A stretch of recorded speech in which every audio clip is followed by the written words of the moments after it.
หลังวัดฝายหินห่างออกไปราว200 เมตรเงื่อมผาแห่งนี้คือสถานที่ที่ท่านใช้เป็นที่ปลีกวิเวกบำเพ็ญวิปัสสนาอยู่เสมอเป็นการล่าอาณานิคมมันเป็นการแย่งชิงความคิดนะครับแล้วก็เป็นย้อนกลับไปเกือบ200 ปีที่ผ่านมาแล้วในที่สุดเนี่ยก็เหมือนกับว่าในปีมะโรงจัตวาสกพุทธศักราช 2374 ณ รุ่งสางของวันอังคารขึ้น1 ค่ำเดือน 8 เหนือเด็กชายตัวน้อยคนหนึ่งก็ได้ถือกำเนิดขึ้นพร้อมกับเวลาที่ฝูงควายของชาวบ้านซึ่งปล่อยให้ออกไปกินหญ้าได้กลับเข้ามาหมู่บ้านโดยที่ไม่มีใครไล่ต้อนด้วยเหตุอัศจรรย์นี้เองบิดามารดาจึงได้ตั้งชื่อไว้เป็นอนุสรณ์เด็กชายควายเชื่อในหลักการของพระพุทธศาสนานี่คือก็จะยังมีความมงคลฉะนั้นธรรมชาตินะครับการเวลาล่วงผ่านเมื่อท่านอายุได้11 ปีพร้อมกับราศีอันสง่าเกินกว่าเด็กในวัยเดียวกันจึงได้รับความเมตตาจากสาธุเจ้าครูบามารวิชัยผู้เจริญด้วยศีลและจริยวัตรได้ขอนานอินตะและนางสอนให้เด็กชายควายได้เป็นศิษย์เพื่อเข้าศึกษาอักขระสมัยอยู่วัดวาอารามและปรนนิบัติครูบาอาจารย์ที่วัดฝายหินเป็นความรู้แล้วก็เป็นจำนวนประชากรเยอะที่สุดเมื่ออายุได้15 ปีท่านได้บรรพชาเป็นสามเณรอยู่ในบวรพระพุทธศาสนาณวัดฝาย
เราจะเห็นได้ว่าจากนั้นครูบามารวิชัยจึงได้ให้ท่านรับการอุปสมบทเป็นพระภิกษุโดยมีพระมหาสวามีสิริวังโสวัดป่าแดงเป็นพระอุปชามีฉายาทางพระศาสนาว่าโสภาภิกขุหรือโสภโนภิกขุแต่หลังจากที่ท่านได้ปฏิบัติข้อวัดอย่างเคร่งครัดเป็นเวลา1 ปีสาธุเจ้าครูบามารวิชัยผู้เป็นอาจารย์จึงได้มรณลงในปีพุทธศักราช 2300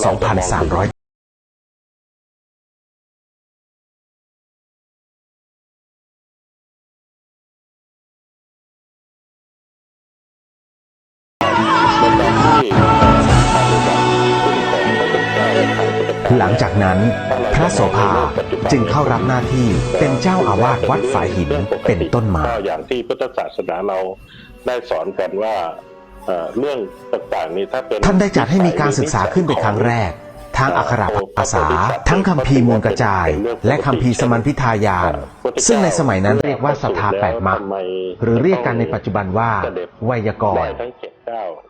เดินได้ทั้ง7 ก้าวแล้วก็มีการกล่าวการจัดการศึกษาในครั้งนั้นเป็นที่แพร่หลายและแผ่กว้างไปถึงเมืองน้อยใหญ่ต่างๆจึงมีกุลบุตรจากต่างสถานที่เข้ามารับการศึกษาณวัดฝายหินแห่งนี้เช่นลำพูนลำปางแพร่น่านเชียงรายหรือแม้กระทั่งเมืองเชียงตุงซึ่งตั้งอยู่ในประเทศพม่าในปัจจุบันของเราถ้าเอาอะไรมาใส่แขนใส่อะไรนี่คงจะให้บินได้เนี่ยก็คงบินไม่ได้เหมือนนกกันนั้นก็เป็นเรื่องธรรมดาซึ่งในทางพุทธศาสนาเราก็จะสอนกันเองว่าในเรื่องต่างๆมันสามารถเป็นไปได้เพราะว่าเป็นวิสัยของแต่ละอย่างที่จะทำให้เกิดขึ้นด้วยการที่วัดฝายหินเคยเป็นที่ศึกษาเล่าเรียนทั้งทางอักขระภาษาและคัมภีร์ต่างๆมาตั้งแต่อดีตจนถึงปัจจุบันพระองค์อุบัติขึ้นมาเพื่อที่จะเป็นครูอย่างแรกก็เกิดเป็นพุทธบิดร ซึ่งเราท่านทั้งหลายได้เข้ามาสู่ร่มผ้ากาสาวพัดนี่ก็ถือว่าเราก็ถือว่าเป็นพุทธบิดรเดียวกันในส่วนหนึ่งก็คือเป็นครูซึ่ง ความเจริญรุ่งเรืองของฝ่ายสงฆ์ในครั้งครูบาโสภานั้น ทั้งคามวาสีและอรัญญวาสีจากที่เคยกระจัดกระจายก็ได้จัดตั้งเป็นหมวดหมู่ขึ้น ด้วยบารมีธรรมของท่านนั่นเอง ศาสนาของศาสนาอื่นแต่ว่าสามารถเป็นครูได้ เมื่อการพระศาสนาได้รุ่งเรืองขึ้นในการนั้นบ้านเมืองจึงสงบสุข มีการตอบปัญหาเทวดา จวบจนมีกุลบุตรผู้หนึ่งนามว่าพระมหาปิงท่านจบการศึกษาพระปริยัติธรรมปริยธรรม5 ประโยคจากวัดบวรนิเวศวิหารกรุงเทพมหานครผู้เป็นเจ้าหัวคณะใหญ่ฝ่ายพระธรรมยุทธกาธิการท่านได้กลับมาสำนักตนอยู่วัดเจดีย์หลวงชาวบ้านชาวเมืองมีเจ้าขุนมูลนายฝ่ายใต้และฝ่ายเหนือต่างก็นิยมชมชอบในลัทธิธรรมที่พระมหาปิงนำมาจากใต้ มาดำเนินการ ต่อมาท่านได้รับตำแหน่งเจ้าคุณนพีศรีพิสารคุณในการละครั้งนั้นเหตุว่าได้ปรากฏลัทธิธรรมใหม่ที่ต่างไปจากเดิมเผยแผ่เข้ามาทำให้พุทธศาสนิกชนยังคงเกิดความไม่เข้าใจว่าการศาสนาใดเป็นอย่างไรจึงเกิดความแตกแยกกันในหมู่คฤหัสถ์ เป็นปกติเหมือนมนุษย์โลกเนี่ยแต่ว่ามันจะมีสิ่งที่แตกต่างออกไปก็คือว่าบางที ครั้นเมื่อความถึงเจ้านายฝ่ายใต้ ซึ่งตรงกับรัชสมัยของพระบาทสมเด็จพระจุลจอมเกล้าเจ้าอยู่หัวรัชกาลที่ 5 พระองค์ทรงอาราธนานิมนต์ครูบาโสภาวัดฝายหินซึ่งในขณะนั้นได้ดำรงตำแหน่งสังฆราชาองค์ที่ 1เข้ามาประชุมเรื่องการสงฆ์ณตำหนักวัดเบญจมาบพิตรในปีพุทธศักราช 2449 สามารถนำมาประยุกต์ใช้ได้จากธรรมชาติซึ่งพระพุทธเจ้าเนี่ยก็เป็น ภายหลังที่พระพุทธเจ้าหลวงรัชกาลที่ 5 ได้มีพระราชดำรัสตรัสถามถึงกิจการพระศาสนากับครูบาโสภาวัดฝายหินซึ่งขณะนั้นดำรงตำแหน่งสังฆราชาที่ 1แห่งนครเชียงใหม่ก็บังเกิดความเลื่อมใสศรัทธาในจริยวินัยและปฏิปทาขององค์พระครูบาจึงได้พระราชทานตำแหน่งให้สังฆราชาแห่งนครเชียงใหม่ขึ้นเป็นพระราชาคณะนามว่าพระอภัยสารทะสังฆปาโมกข์ในปีนั้นเองคนทั้งหลายในโลกนี้เสร็จแล้วก็ในการที่จะทำเมื่อท่านเดินทางกลับมาถึงนครเชียงใหม่เป็นเรื่องที่เราสามารถมองเห็นพระสงฆ์ทั้งหลายและชาวบ้านได้ปลื้มปิติเป็นอย่างมากการบริหารกิจการคณะสงฆ์ในนครพิงค์เชียงใหม่ก็ได้เจริญรุ่งเรืองขึ้นตามลำดับทั้งในด้านคันธทุระและวิปัสสนาธุระเจ้าคณะอำเภอปทุมรัฐจังหวัด101นะครับได้คร่าวๆนะครับเนื่องจากเวลาน้อยจะหมดแล้วนะครับซึ่งถือว่าสรุปไปก่อนนะครับเดี๋ยวก็จะให้ช่วงต่อไปได้พูดถึงก็ได้นะครับฉะนั้นเราก็กับศาสนาเกือบทุกทั้งหมดนะครับในโลกนี้ล้วนแต่เป็นศาสนาแบบเทวนิยมนะครับคือนับถือแล้วก็เชื่อในพระเจ้านะครับซึ่งพระพุทธศาสนาส่วนในด้านสาธารณูปการครูบาโสภานั้นท่านได้เป็นประธานสร้างวัดวาอารามและถาวรวัตถุต่างๆมากมายในล้านนาไทยจนกระทั่งเมื่อวันที่ 21 เมษายน พุทธศักราช 2457 พระอภัยสารทะสังฆปาโมกข์พระราชาคณะเป็นยังไงบ้างครับเกี่ยวกับในยุคปัจจุบันนี้ครับเด่นของพระพุทธศาสนาท่านได้มรณภาพลงด้วยโรคชรา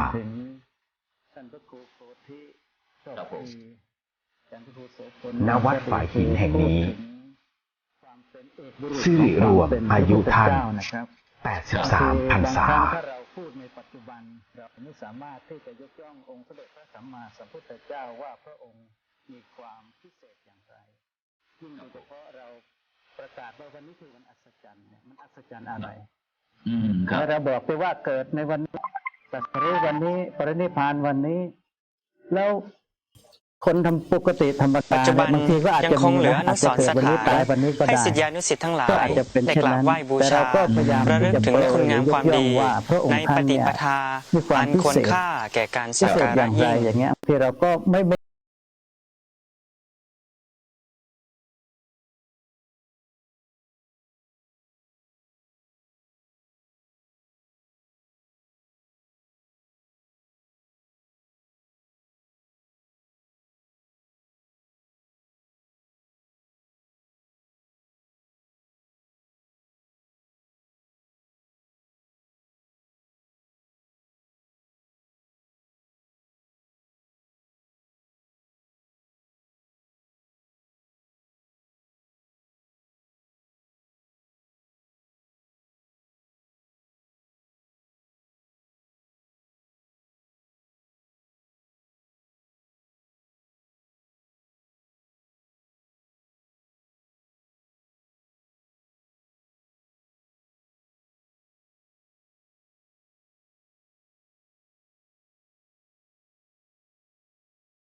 ชาติ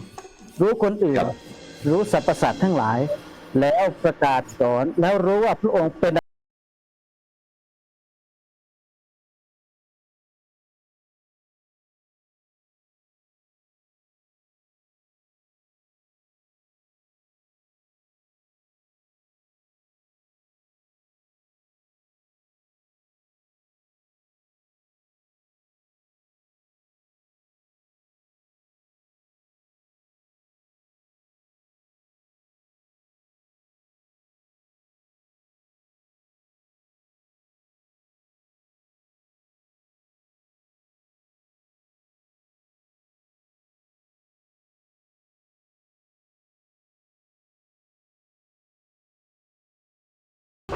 ลำดับการขั้นตอนของการปรารถนาเป็นพระพุทธเจ้าครับพระเดชพระคุณครับ กว่าจะมาถึงยุคปัจจุบันชาติ ที่เราได้ชิดมากที่สุดก็คืออย่างพระชาติต่างๆที่เรานำมาเล่ามาสอนไม่ว่าจะเป็นบารมีทั้งหลายเนี่ยก็จะต้องนำมาประกอบว่าพระพุทธเจ้าเราเนี่ยไม่ใช่บุคคลธรรมดาที่คนอื่นก็จะเป็นพระพุทธเจ้าเป็นศาสดาเหมือนกับศาสนาหรือศาสดาอื่น จากประวัติการปกครองคณะสงฆ์จังหวัดเชียงใหม่ ฉะนั้นความพิเศษของพวกเราเนี่ยทำยังไงจะยกยอ ภายหลังที่เหล่าคณะสงฆ์ ถึง เคย แม้ ก แต่ ระจัด พระ ก อ ระ งค์ จา จะ ย เสด็ เพ จ ราะ ดั กา บ ร ขัน ศึก ธ์ ส ไป ง ก็ คราม ได้ผ่านไป นครเชียงใหม่ในสมัยนั้น 2,000 แต่ทำไม อยู่ในความดูแล พระ ข อ อง ค์ยังมีชีวิตอยู่ พระเจ้าอินทวิชยานนท์ มัน ราช ต้อง บิดา ส่ง ในพระราช กระจายให้ประชาชน เจ้าดารารัศ หรื มี อพุทธศาสนิกชนให้ ได้ เห็น ถ ถึ วาย งป่า ตำแหน่ง นั้น แต่งตั้ง มิฉะนั้น ป ความ ระ ศ กา รั ศ ท เป็น ธาม หา ควา สั ม งฆ เชื่อ พิธี ความ ขึ้น เลื่อมใสและการรั เมื่ บ อ พ วั ระ น พุทธ ขึ้น ศาสนา 15 จาก ค่ำเดือนวิสา ค่อย ขะ ๆย่อยลงไป หรือ เพราะ เดือน ถือว่า 8 เหนือ เอ๊ะ จุลศักราช มันจะมีเรื่องคนเด็กเดินได้หรือมันจะมีเรื่องคนพิ 1257 ณ เศ วัด ษอะไร พระธาตุดอยสุ ไม่ เท รู้ พ จักอดีตเหตุ โดยให้ครูบาโสภาวั ไม่ ด รู้ ฝายหิ จัก น การ ขึ้น ได้ เป็น มา ปฐมสังฆนายก ก็ อง จะ ค์ที่ ม หนึ่ง แบบ ของล้าน ธรรมด นาไทย ที่มีความพิ โด เศ ย ษ มี อยู่ สมณศักดิ์ตำแหน่งนามว่า เคยนำเรียนถวาม ย หา ว่า เถรราชครู ในจุดต่าง ป ๆ ฐมสังฆนายกโส จุดเด่น ภา ของพุทธศาสนาถ้าเรา วัด ได้ ฝ่ายหิน นำมาสืบ สังฆ ทอ รา ด ชาที่หนึ่ง ให้เห็นอย่างชัด แห่ง เจ น น ครเชียงใหม่ มีการศึกษามีการสืบค้น ครูบาโสภา จะเห็นชัด ท่าน เจน เปรียบเสมือนปราชญ์ ลยครับ แห่งอักษรศาสตร์ ครับสธุ ทั้งภาษาล้านนา ซึ่ง ภาษาบาลี ก็ได้เสริม ผู้เชี่ยวชาญพระไตรปิฎก ารที่จะ อัตถกถาฎีกา พระอรหันต์สัมมาสัมพุทธเจ้ ท่านได้รับการยกย่องว่าเป็นพระหูสูตร พะอรหันต์ ทั้งทางด้านการปฏิบัติธรรมพระกรรมฐานและบำเพ็ญสมาธิวิปัสสนา 20 อสงไขยนะครับ ซึ่งเนื่องเวลามันจริงๆนะครับก็เลยก็ต้องกราบขอบพระคุณนะครับ หลังวัดฝายหินห่างออกไปราว200 เมตร แสนมหา เงื่อนผาแห่งนี้คือสถานที่ที่ท่านใช้เป็นที่ปลีกวิเวกบำเพ็ญวิปัสสนาอยู่เสมอ อินบ็อกซ์ไว้ได้เลยครับ ซึ่งในการในช่วงต่อไปก็จะมีคณะครูบาอาจารย์ของเราได้เสริมเติม ย้อนกลับไปเกือบ นื่งจากวล 200 ปีที่ผ่านมา ถึงแม้ก่อนที่ในปีมะโรงจัตวาสกพุทธศักราช 2374 จะเสด็จมา ณรุ่งสางของวันอังคารขึ้น1 ค่ำเดือน 8 เหนือ มหากับพี่เจริญที่สุดนะซึ่ง เด็กชายตัวน้อยคนหนึ่งก็ได้ถือกำเนิดขึ้น พร้อมกับเวลาที่ฝูงควายของชาวบ้าน ซึ่งปล่อยให้ออกไปกินหญ้า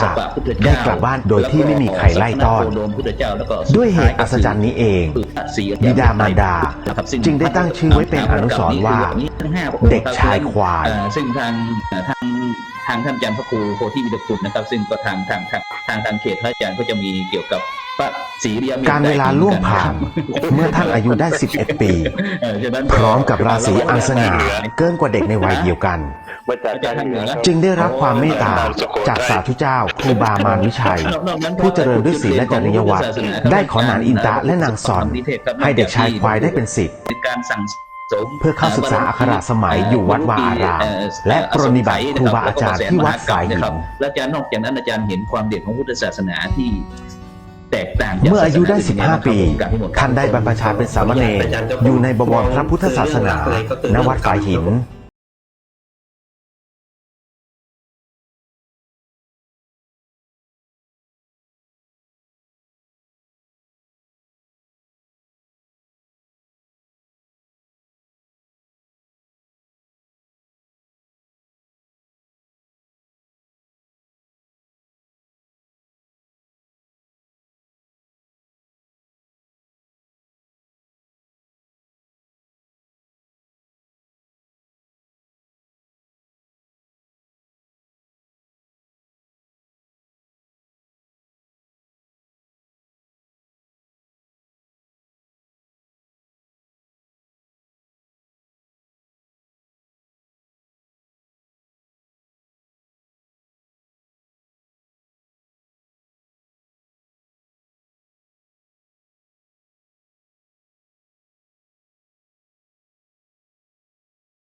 เรื่องของการที่พระเจ้าเอง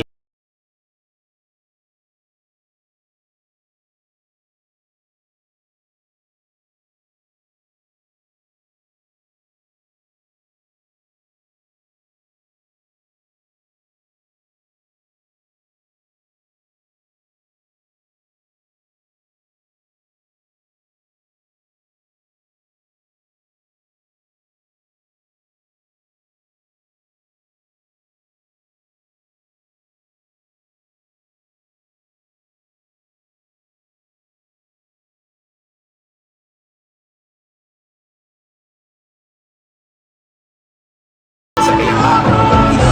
สามารถพิสูจน์ได้ว่าจะเป็น หลังจากนั้นพระโสภาจึงเข้ารับหน้าที่เป็นเจ้าอาวาสวัดฝายหินเป็นต้นมา ตัวเองเป็นหลัก ครับ พระเจ้าเองก็ไม่สามารถสอนให้ทุกคนไปสู่พระนิพพานได้ แต่ ท่านได้จัดให้มีการศึกษาขึ้นเป็นครั้งแรกทางอักขระภาษา ทั้งคัมภีร์มูลกระจาย และคัมภีร์สมัญพิทายาน ซึ่งในสมัยนั้นเรียกว่าศรัทธาแปดมรรค ซึ่งท่านจะ หรือเรียกกันในปัจจุบันว่า สุนทร ไวยากรณ์ ก็ได้พูดถึงเกี่ยวกับจุดเด่นหรือว่าแตกต่างของพุทธศาสนา การจัดการศึกษาในครั้งนั้นเป็นที่แพร่หลายและแผ่กว้างไปถึงเมืองน้อยใหญ่ต่างๆ จึงมีกุลบุตรจากต่างสถานที่เข้ามารับการศึกษาณวัดฝายหินแห่งนี้ เช่น ลำพูนลำปางแพร่น่านเชียงราย หรือแม้กระทั่งเมืองเชียงตุงซึ่งตั้งอยู่ในประเทศพม่าในปัจจุบัน 15 นาทีก็แล้วกันนะครับรายการต่อไปครับเบียดบังกันหน่อยครับ ไปที่ท่านช่วยศาสตราจารย์ดร.วิสิทธิ์วิสิทธิ์โทจากวัดสันดอกพระรามหลวงการนิมนต์ครับจุดแตกต่างพระพุทธศาสนาครับ จุดที่สำคัญจริงๆของพุทธศาสนาก็คือหลักคำสอน หลักคำสอน ด้วยการที่วัดฝายหินเคยเป็นที่ศึกษาเล่าเรียนทั้งทางอักขระภาษาและคัมภีร์ต่างๆมาตั้งแต่อดีตจนถึงปัจจุ แล้ว บั มัน นเป็นเรื่องที่พิสูจน์ด้วยตัวเองอันนี้เนี่ยนี่คือไม่ว่าจะเป็นเรื่องของที่เรื่องของไตรลักษณ์ก็ชัดนะครับ เรื่องที่บอกว่าเรื่องของไตรลักษณ์เนี่ยชัดมากว่ามันสิ่งที่มันเกิดขึ้นกลับไปใน ความเจริญรุ่งเรืองของฝ่ายสงฆ์ในครั้งครูบาโสภานั้น ทั้งคามวาสีและอรัญญวาสี จากที่เคยกระจายกระจายก็ได้จัดตั้งเป็นหมวดหมู่ขึ้น ด้วยบารมีธรรมของท่านนั่นเอง คำสอนของพระองค์ที่ค้นพบเนี่ยนะครับเป็น เมื่อการพระศาสนาได้รุ่งเรืองขึ้นในการนั้นบ้านเมืองจึงสงบสุข ที่นับถือศาสนาหรือคน จน ที่ มี จะ กุลบุตรผู้หนึ่ง นำชีวิตไปสู่ นามว่าพระมหา ความสุขหรือว่า ท่านจบการศึกษา ไปสู่คุณค่าของชีวิตเนี่ยมันจะต้องดำเนินชีวิตยังไง จากวัดบวรนิ อัน เว นี้ ศ คื วิ อ หาร ผมมองว่าเป็น กรุงเทพมหานคร ที่สำคัญในนานาศาสนาและก็เป็นศาสนาที่ท้าทายกับความคิด ท่านได้กลับมาสำนักตน อยากเรียนรู้ อยู่วัดเจดีย์หลวง ชาวบ้านชาวเมือง มีเจ้าขุนมูลนาย เราเน้น ฝ่าย เรื่อง ใต้ ปัญ และ ญา ฝ่ายเหนือ ครับ ต่างก็นิยมชมชอบ ก็จริง ในลัทธิ ตามที่ ธรร ว่าม เน้นเรื่องปัญญา ที่ เรา พระมหา เรา ปิง พระอง นำมา ค์ส จา อก น ใต้ เรื่องมรรคมีองค์ 8ก็จริงแต่พระองค์สอน ต่อมา เรื่องปัญญก่อน ท่านได้รับตำแหน่งเจ้าคุณนพีศรีพิสารคุณ ในการละครั้งนั้น เหตุว่าได้ปรากฏลัทธิธรรมใหม่ที่ต่างไปจากเดิม เผยแผ่เข้ามา แล้วทีนี้พุทธศาสนาเราเนี่ยนะครับที่ ถ้าพุทธศาสนิกชนยังคงเกิดความไม่เข้าใจว่าการศาสนาใดเป็นอย่างไร จึงเกิดความแตกแยกกันในหมู่คารวาส เชื่อเรื่องของสิ่งที่พระเจ้าหรืออะไรมาดลบันดาลคือมนุษย์เชื่อด้วยว่าศักยภาพของมนุษย์สามารถที่จะ ครั้นเมื่อความถึงเจ้านายฝ่ายใต้ ซึ่งตรงกับรัชสมัยของพระบาทสมเด็จพระจุลจอมเกล้าเจ้าอยู่หัวรัชกาลที่ 5 พระองค์ทรงอาราธนานิมนต์ครูบาโสภาวัดฝายหิน ซึ่งในขณะนั้นได้ดำรงตำแหน่งสังฆราชาองค์ที่ 1 เข้ามาประชุมเรื่องการสงฆ์ณตำหนักวัดเบญจมาบพิตรในปีพุทธศักราช 2449 วันสำคัญในทางพุทธศาสนาเป็นวันอาคาบูชาวันสำคัญสากลของโลกนะซึ่ง ภายหลังที่พระพุทธเจ้าหลวงรัชกาลที่ 5 ได้มีพระราชดำรัสตรัสถามถึงกิจการพระศาสนากับครูบาโสภาวัดฝายหิน ซึ่งขณะนั้นดำรงตำแหน่งสังฆราชาที่ 1 แห่งนครเชียงใหม่ ก็บังเกิดความเลื่อมใสศรัทธาในจริยวินัยและปฏิปทาขององค์พระครูบาจึงได้พระราชทานตำแหน่งให้สังฆราชาแห่งนครเชียงใหม่ขึ้นเป็นพระราชาคณะนามว่าพระอภัยสารทสังฆปาโมกข์ในปีนั้นเองนะครับซึ่งเนื่องจากเวลาเรามีน้อยเราก็อาจจะกระท่อนกระแท่นสักนิดหนึ่งนะซึ่งบรรดาท่านผู้ฟังที่เมื่อท่านเดินทางกลับมาถึงนครเชียงใหม่นะครับก็สามารถที่จะส่งมาข้อความพระสงฆ์ทั้งหลายและชาวบ้านได้ปลื้มปิติเป็นอย่างมากทีมงานธรรมะเป็นทีมของเราอีกชุดหนึ่งนะครับการบริหารกิจการคณะสงฆ์ในนครพิงค์เชียงใหม่ก็ได้เจริญรุ่งเรืองขึ้นตามลำดับทั้งในด้านคันธธุระและวิปัสสนาธุระพระพุทธศาสนาคือความเกี่ยวกับเรื่องสังสารวัฏนะครับคุณปู่ครับเกี่ยวกับอนัตตานี่คุณปู่ครับช่วยขยายความสักนิดหนึ่งครับก็ถ้าโดยเฉพาะแค่เราเรียนพุทธประวัติเราก็มองเห็นได้นะครับเรื่องของสังสารวัฏก็คือมันเรื่องแม้แต่พระพุทธเจ้าพระองค์ตรัสรู้เองก็คือถ้าไม่มีสังสารวัฏพระองค์ก็ไม่รู้ว่าส่วนในด้านสาธารณูปการครูบาโสภานั้นท่านได้เป็นประธานสร้างวัดวาอารามและถาวรวัตถุต่างๆมากมายในล้านนาไทยจนกระทั่งเมื่อวันที่ 21 เมษายน พุทธศักราช 2457 พระอภัยสารทสังฆปาโมกข์พระราชาคณะเมื่อข้าองค์พระได้พระองค์ก็จะพาสัตว์ทั้งหลายเข้าไปด้วยเมื่อพระองค์ตรัสรู้พระองค์ก็จะพาท่านได้มรณภาพลงด้วยโรคชราฉะนั้นคำสอนของพระผู้มีพระภาคเจ้าเมื่อพระองค์ได้ตรัสรู้แล้วณวัดฝ่ายหินแห่งนี้สิริรวมอายุท่าน83 พรรษามันเป็นทุกข์นะครับถ้าใครยังไม่ถึงเจอทุกข์ก็คือมันก็จะมาที่กระบวนการของเรื่องของอริยสัจสี่แล้วก็อย่างครับอะไรเป็นตัวทุกข์อะไรเป็นการดับทุกข์นะแล้วก็เมื่อดับทุกข์แล้วมันจะได้ผลอย่างไรก็หมายถึงตัวกระแสแห่งนิพพานเนี่ยมันตัดวัฏจักรตัดการปัจจุบันยังคงเหลืออนุสรณ์สถานให้ศิษยานุศิษย์ทั้งหลายได้กราบไหว้บูชาระลึกถึงคุณงามความดีในปฏิปทาอันควรค่าแก่การสักการะยิ่งนั้นเมื่อ